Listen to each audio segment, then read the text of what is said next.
한국 사회에 깊은 울림을 주었던 한 성직자의 삶이 뒤늦게 세상에 조명되고 있습니다.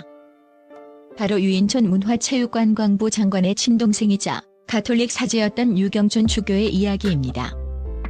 그는 높은 성직에 올랐음에도 불구하고 평생을 가난한 이들을 위해 헌신하며 세상에서 가장 가난한 주교라는 별명을 얻었습니다.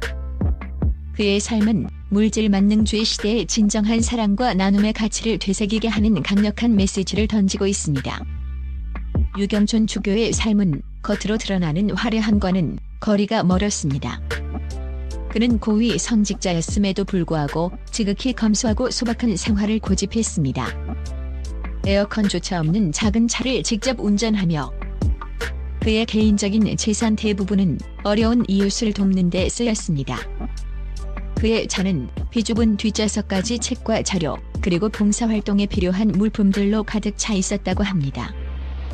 그는 명예와 지위를 쫓기보다는 오로지 하느님의 뜻을 따르고 소외된 이들을 섬기는 데 자신의 모든 것을 바쳤습니다. 그의 일상생활은 마치 평범한 시민과 다를 바 없었으며 성직자의 권위나 특권을 전혀 내세우지 않았습니다.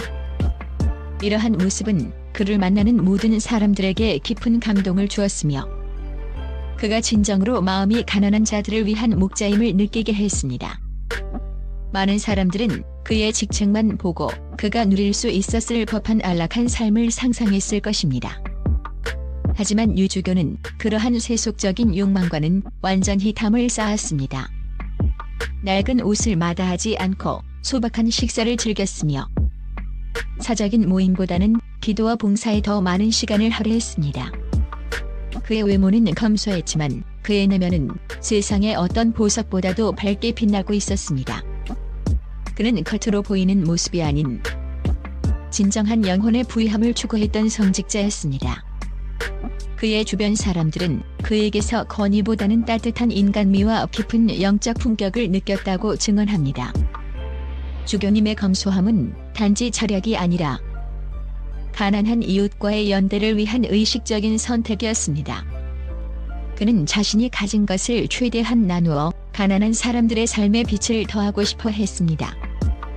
유경촌 주교의 삶에서 가장 감동적인 부분은 바로 그의 조용하고도 끊임없는 자비였습니다. 그는 자신의 선행을 외부에 알리거나 칭찬받으려 하지 않았습니다. 마치 그림자처럼 조용히 그러나 꾸준히 도움이 필요한 곳에 손길을 내밀었습니다. 그는 생전에 한마음 한몸 운동본부와 서울가톨릭 사회복지회와 같은 사회복지단체에 정기적이고도 막대한 금액을 비밀리에 기부했습니다.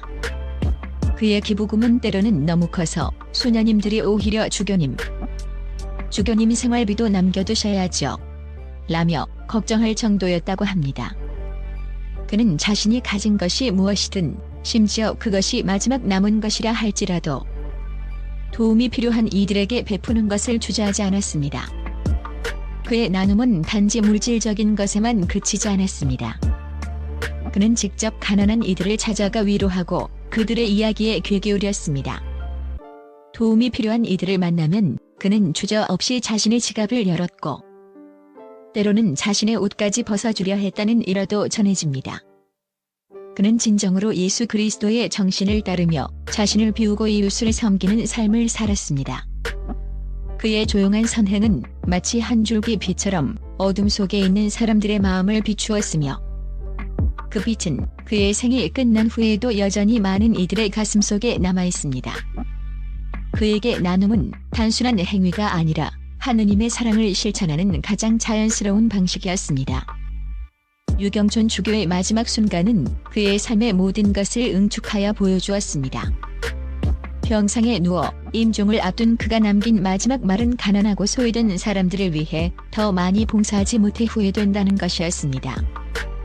이 말은 그가 평생을 얼마나 소외된 이들을 위해 살아왔는지를 명확히 보여줍니다.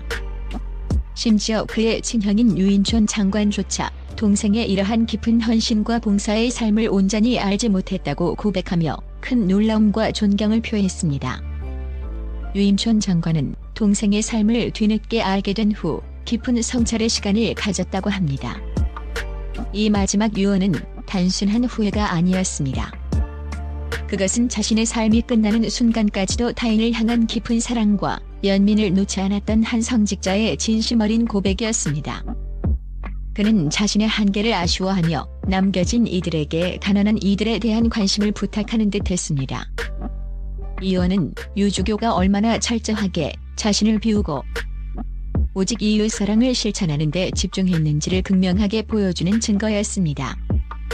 그의 마지막 말은 듣는 이들의 가슴을 먹먹하게 만들면서도 동시에 진정한 삶의 가치에 대한 깊은 성찰을 불러일으켰습니다. 그는 마지막 숨을 거두는 순간까지도 타인의 아픔을 먼저 헤아렸던 진정한 사랑의 사도였습니다. 유경촌 주교는 말로만 사랑을 외친 것이 아니라 직접 행동으로 보여준 실천가였습니다. 그는 서울의 한 구석에서 직접 무료 급식소를 운영하며 매일같이 찾아오는 노숙인들과 가난한 사람들을 위해 밥을 지었습니다. 단순히 돈을 계보하는 것을 넘어 자신의 두 손으로 직접 음식을 나르고 그들의 이야기를 들어주며 따뜻한 미소를 건넸습니다. 그에게 급식소는 단순한 봉사의 장소가 아닌 소외된 이들과 함께 숨쉬고 그들의 고통을 나누는 신성한 공간이었습니다. 그는 급식소를 찾는 모든 이들을 마치 자신의 가족처럼 대했으며 그들의 존엄성을 존중했습니다. 또한 그는 세월호 참사, 삼풍백화점 붕괴와 같은 국가적인 비극이 발생했을 때마다 가장 먼저 현장으로 달려갔습니다. 그는 고통받는 유가족들을 찾아가 뜨거운 눈물을 흘리며 그들을 위로하고 아픔을 함께 나누었습니다. 그는 절망 속에 있는 이들에게 가장 가까이 다가가 그들의 손을 잡고 기도하며 희망의 끈을 놓지 않도록 격려했습니다.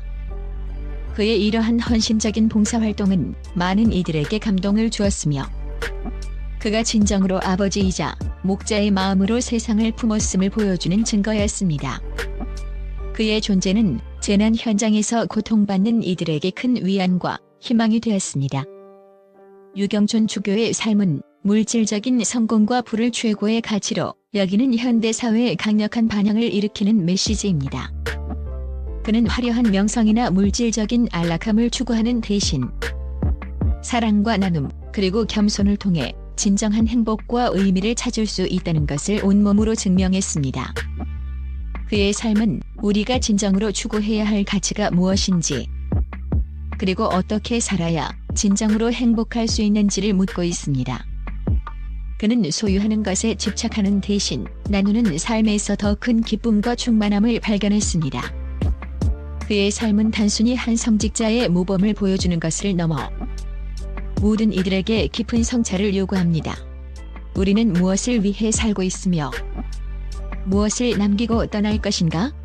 유주교는 물질적인 유산 대신 사랑과 봉사의 발자취를 남김으로써 영원히 기억될 진정한 부유함이 무엇인지를 우리에게 가르쳐 주었습니다.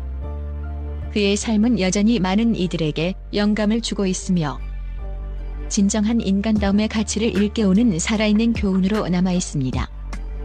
그의 유산은 물질적인 것이 아닌 마음속에 새겨진 따뜻한 사랑의 기억으로 영원히 빛날 것입니다. 그는 세속적인 가치에 얽매이지 않고 오직 하느님과 이웃만을 바라보며 살아간 진정한 영적 거인이었습니다.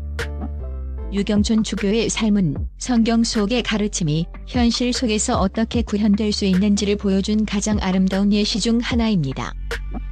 그는 어둠 속에 있는 이들에게 빛이 되었고 절망에 빠진 이들에게 희망이 되었으며 모든 이들에게 사랑의 의미를 다시금 일깨워 주었습니다. 그의 이야기는 시간이 지날수록 더욱 빛을 발하며 우리 사회가 나아가야 할 방향을 제시하는 나침반이 될 것입니다. 유경촌 주교, 그의 이름은 겸손과 사랑 그리고 헌신의 상징으로 오래도록 우리 기억 속에 살아 숨쉴 것입니다. 그의 삶은 우리에게 진정한 행복이 어디에서 오는지를 깨닫게 하며 더 나은 세상을 만들기 위한 영원한 영감을 선사합니다.